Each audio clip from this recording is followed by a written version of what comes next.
राधे राधे दोस्तों, आज हम आपको सुनाएंगे बैसाख माह में सुनी जाने वाली साहूकार और साहूकारनी की कहानी। अगर आप हमारे चैनल पर नए हैं तो प्लीज़ हमारे चैनल को सब्सक्राइब करें, वीडियो को लाइक करें और शेयर करें।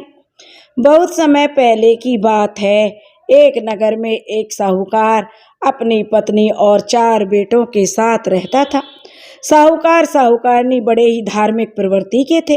दोनों पति पत्नी भगवान विष्णु के परम भक्त थे।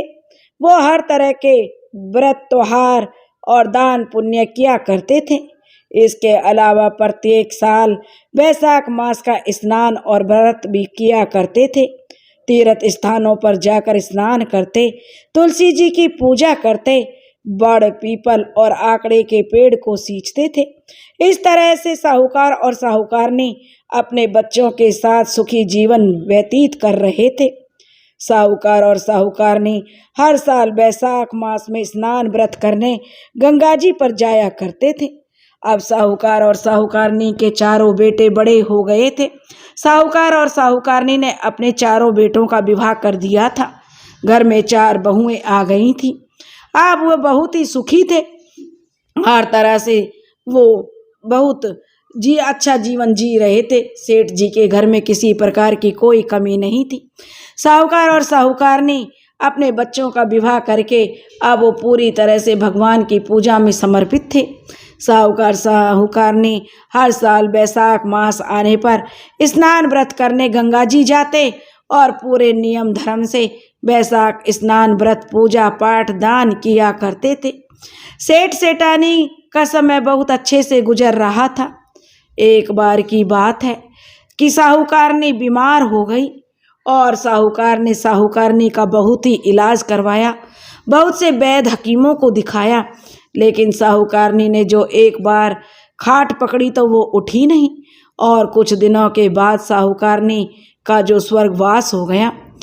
अब जो साहूकारनी का स्वर्गवास हो गया और साहूकार अपनी पत्नी के गुजर जाने से बहुत ही उदास हो गया, लेकिन फिर भी साहूकार ने पूरे विधि विधान से अपनी पत्नी की अंतिम क्रिया की। पंडित जी से उसकी सारी क्रियाएं जो संपन्न करवाईं, जो भी रस्म थी सब पूरी करवाईं। 12 दिनों तक घर में गरुड़ पुराण का पाठ करवाया गया। उसके बाद 11वें दिन 11 पंडितों को सप्तनिक भोजन कराकर उन्हें खूब दान पुण्य किया। साहूकार ने इस काम में कोई कंजूसी नहीं की। उसने अपनी पत्नी की क्रियाएं अच्छे से की। इस तरह से अब धीरे धीरे समय बीत रहा था। साहूकार की पत्नी को अब गुजरे हुए कई बरस बीत चुके थे। अब एक दिन की बात है। अब धीरे धीरे समय गुजरा तो साहूकार भी अब बूढ़ा हो चला था। साहूकार भी अब बीमार रहने लगा और साहूकार ने भी खाट पकड़ ली।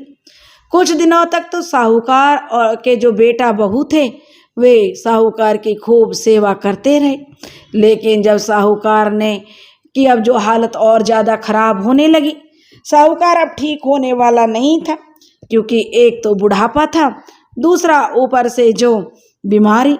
अब साहूकार इतना कमज़ोर हो गया। साहूकार ने बिस्तर पकड़ लिया और उसकी हालत दिन पर दिन खराब होती जा रही थी। अब साहूकार इतना बीमार और असहाय हो गया कि वह बिस्तर पर ही जो मलमूत्र करना शुरू कर दिया। बेटे बहू ने जो अपने पिता को बिस्तर पर ही मलमूत्र करते हुए देखा तो उन्होंने अपने पिता की जो खाट कमरे में से आंगन में डलवा दी। अब जो क्योंकि पिता की सेवा कौन करे, अब मलमूत्र साफ करना उनके लिए बड़ी कठिनाई का काम था। अब उन्होंने जो बहुओं ने भी नाक मुंह से कोड़ना शुरू कर दिया। बेटे भी बचने लगे।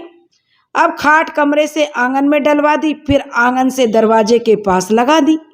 अब साहूकार बेचारा बिस्तर पर पड़ा पड़ा सोचने लगा कि हे प्रभु, मैंने ऐसे क्या बुरे कर्म करे जो मेरी यह गति हो रही है।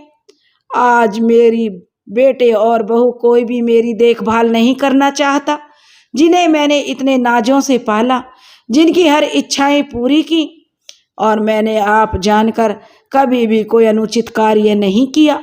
मुझे किस बुरे कर्म का फल मिल रहा है मुझे 4 बेटे होते हुए भी मुझे पानी की पूछने वाले तक कोई नहीं है। अब जो साहूकार बिस्तर पर पड़ा भगवान विष्णु को याद करने लगा कि हे मधुसूदन, हे माधव, हे मुरलीधर, हे विष्णु भगवान, हे त्रिलोकी के नाथ, मुझसे ऐसी क्या भूल हो गई जो आज मेरे अंतिम दिनों में मुझे यह दुख देखने पड़ रहे हैं। आज मेरा परिवार, मेरे पुत्र और वधू, मेरा कोई भी साथ नहीं दे रहा। यह हवेली नुमा मकान, यह धन दौलत रुपया पैसा मैंने सब मेहनत से कमर तोड़ मेहनत करके कमाया था, लेकिन आज यह सब मेरे किसी काम में नहीं आ रहा है। मेरे यह बच्चे जिनके लिए मैंने दिन रात सर्दी गर्मी में कमर तोड़ मेहनत करी, इनको सुख देता रहा, आज ये भी मेरे अंतिम दिनों में सब मुझसे मुख मोड़ रहे हैं। आज मेरे कपड़े बदलवाने वाला तक कोई नहीं है, मुझे पानी और रोटी पूछने वाला भी कोई नहीं है। हे प्रभु, मैंने ऐसे क्या बुरे कर्म कर दिए जो आज मुझे यह दिन देखने पड़ रहे हैं। और यह सोच सोचकर जो वह साहूकार बहुत ही करुण रुदन करने लगा। थोड़ी देर के बाद की बात है, तभी एक नवयुवक आया। उसने साहूकार को बैठा करके गीले कपड़े से उसके शरीर को पोंछकर साफ किया, फिर उसके गंदे कपड़े हटाकर उसे साफ सुंदर वस्त्र पहनाए और अपने हाथों से साहूकार को भोजन कराया, पानी पिलाया और फिर वो चला गया। इस तरह अब रोज सुबह तड़के ही वह नवयुवक आता और इसी तरह साहूकार की सेवा करता। अब यही क्रम चलता रहा। एक दिन जब वह नवयुवक जाने लगा तो साहूकार ने उस नवयुवक का हाथ पकड़ लिया और पूछने लगा, अरे भाई, तुम कौन हो जो तुम इतनी तड़के ही मेरी सेवा करने आ जाते हो?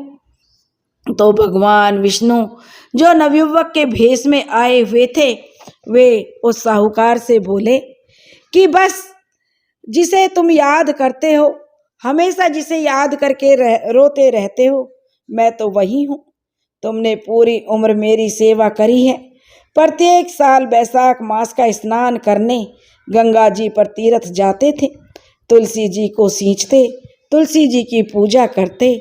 तुमने जो वैशाख मास में बड़ पीपल सींचे हैं, सूर्य नारायण भगवान को अर्घ्य देते थे, तो क्या मैं तुम्हारे अंतिम समय में तुम्हारी इतनी सेवा करने भी नहीं आ सकता हूँ?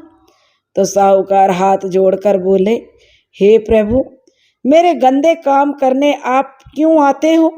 इससे अच्छा यह होगा कि आप मुझे उठा लीजिए। तब भगवान विष्णु बोले, हे पुत्र, प्रारब्ध भुगते बिना मृत्यु नहीं मिलती। मनुष्य जैसे कर्म करता है वैसे ही फल मिलता है। मनुष्य को अपने प्रारब्ध तो भोगने ही पड़ते हैं, कर्म फल तो प्रत्येक मनुष्य को भोगना पड़ता है। तब साहूकार बोला कि हे प्रभु, मैंने इस जन्म में कोई चोरी चकारी झूठ नहीं बोला, ना ही मैंने किसी का धन हड़पा, ना ही मैंने किसी के मन को ठेस पहुंचाई, और ना ही कभी किसी को कड़वे वचन बोले। और फिर भी मुझे यह दुख देखने पड़ रहे हैं, तो बताइए प्रभु, यह मेरे किस पाप के कारण मुझे ऐसा झेलना पड़ रहा है? तब भगवान विष्णु बोले कि हे पुत्र, तुम्हारे उन पुण्यों के कारण ही तो मैं तुम्हारी सेवा करने के लिए आता हूँ।